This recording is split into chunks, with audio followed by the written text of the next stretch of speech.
United fans, welcome back to Manchester United Diehards.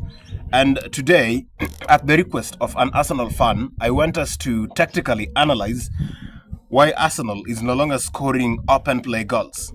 So Arsenal, in most of their second legs, they don't score open play goals. They try to defend and score corners in whichever way they can. And of course, it's failing and it's denying them trophies. And of course, at the concern of an Arsenal fan, we will do this for them because they don't have tactical analysts. So my name is Ephraim Juma. I'm here with Seth. And we are going to start the analysis using this tactical board. So Seth, let's go on. So the red dots are going to represent Arsenal, then the green ones are going to represent the opponent. So we have chosen, for the opponents, we have chosen a very, very popular formation that has been embraced by most Premier League teams, including those big teams.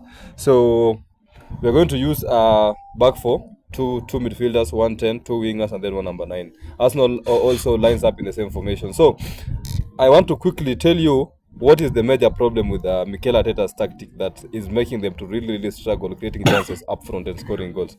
So first, the major issue is Arteta has been embracing the inverting fullback system, and that system has been used by Pep Guardiola for a very, very long time, and I think teams have adopted to defending to it, and that is one of the major issues Arsenal are facing right now, because teams have mastered how to defend against the inverting fullback system. So let me just show you what an inverting fullback means. So an inverting fullback really means that when Arsenal are on the ball and they're trying to build from the back, trying to create those spaces and control the game, one of their fullbacks invites into a midfielder. So this is what happens. One centre back stretches. This is Gabriel Magalhaes. Saliba comes in the middle because he is the one who has got the ball carrying ability. So they prefer him being in the middle. Then Timber drops back, and then the fullback who's good at attacking is the one who now inverts into a fullback into this midfield position. Then the number 8 goes up to support the number 10. So you will have a number 6 and an inverted fullback in this particular area. So you can see there's an overload of 3 midfielders and three opponent midfielders, and then 4 Arsenal players in the midfield. So how have teams adopted to this system and are being able to defend it?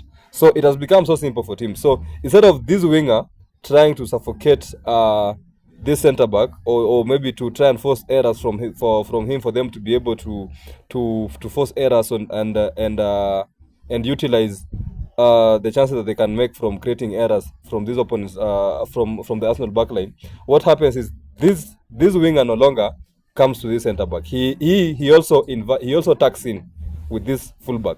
So now it becomes an evenly matched number in this midfield. So now we have 4 opponent players marking 4 midfielders, and this is becoming so hard to penetrate, because when you rely on your midfield to progress the ball and create those chances, so it's going to be very, very difficult, because this guy has already tucked in with Calafiori. In this case now, this is often Calafiori. So then this winger concentrates on blocking this channel to Saka, but then he's also ready to jump in if the number 10 wants to go and press Timber. So at times you can find if this 10 comes to press Timber and then this guy tucks in, there's this channel to Bukayo Saka. So when this channel is available, now what really happens? The problem is Arsenal are being forced to play wide. So being that the teams have mastered to defend this formation of theirs, they're now being forced to play wide. So when Timber plays this ball to Saka, what happens? That is why you see in most cases Odegaard supports Saka on the flanks more than he should be supporting Gyökeres in the middle of these attacking areas where he should be creating chances for Gyökeres or maybe Havertz or Jesus.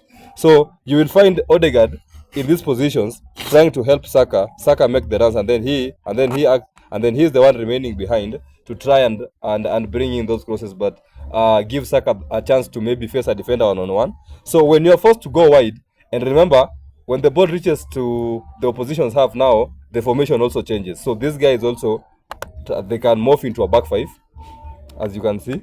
They can morph into a back 5. One midfielder drops deep to create an overload there. Then 4 So we are going to have 4 midfielders there. Not even 4. We have 5. We are going to have 5 players at the back. Yeah, and then now 4 players up front, and then 1 striker trying to trigger the press for the opposition. So when the ball comes to this area, you can see already there's an overload to these guys. They are against 3 players.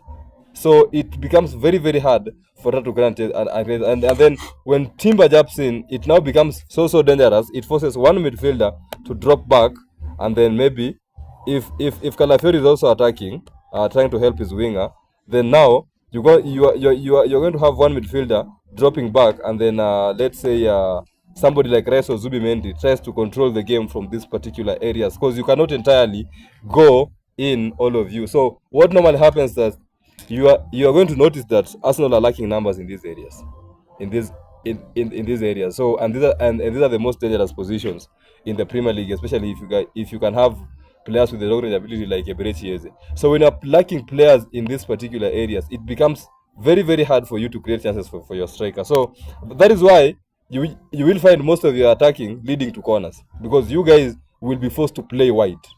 You guys are always forced to play wide. In this case or in this case, it's either on this other side or this other side. So it's becoming so hard for Arsenal to penetrate these lines, because Gyökeres has to be ready to make those runs, run behind the defenders, and then Calafiori, when he comes in this part of the pitch, when he's so high up the pitch, he has to make the overlapping runs to bring in those crosses. And then you're noticing you've got no players in the box.